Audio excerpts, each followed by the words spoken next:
MD, PhD by training. I work on the intersection of nanotechnology and medicine. I've been starting companies at this interface for a little while now. I'm on my 6th company. The seed of this actually goes back a few years, where Susan Hockfield, who's our former president, and Nancy Hopkins and I got together and realized that our women faculty were under starting companies, even though they were as successful. If women were founding companies at the same rate as their male colleagues, there would be 40 more therapies, 40 more diagnostics, 40 more interventions, and we don't have them. To me, is just a stupid waste of talent. So the Future Founder Initiative is something that we started kind of in the vein of incentive prize competitions. And this day has been building up with excitement for everyone at Northpond for the better part of a year. We selected a group of 9 amazing women in the fall, women in the School of Engineering. I seek to find ways by which mechanics can help us understand the world around us better, even maybe our bodies. Women in the School of Science. Is comfortable raising their hand if they know somebody with bipolar disorder. Yeah, so you can see that this is a large number. Women from the Media Lab. The power is in our hands to save many lives. By scanning the 2D arrays around your tissue up to 2. And we got all kinds of ideas that they had been working on actually for years in their labs. Microfluidic channels for drug delivery. We can introduce solid-state sensors, actuators, all into a microscale, hair-thin fiber. Via injection or spraying.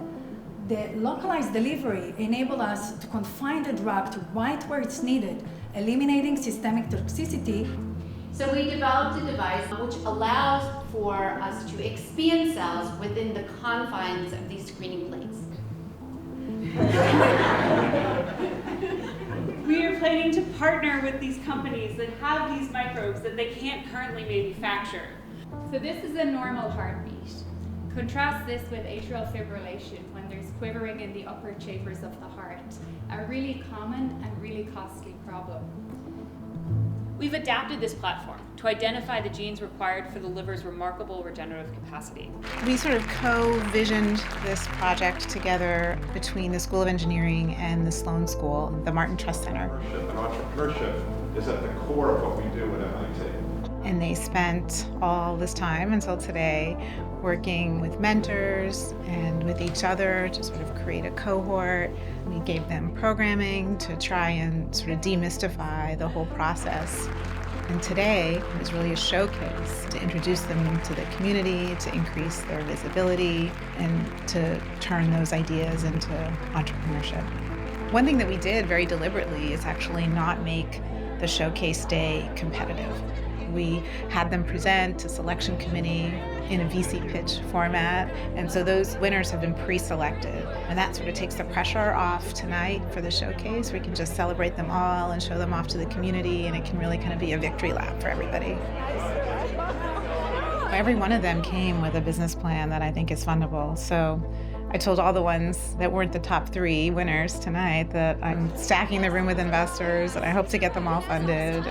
And we envision that this could be kind of a playbook for other institutions to encourage their women and minority faculty. And while it's true that starting a company is like no small undertaking, the models can be different than we perceive them to be if we participate and change the game.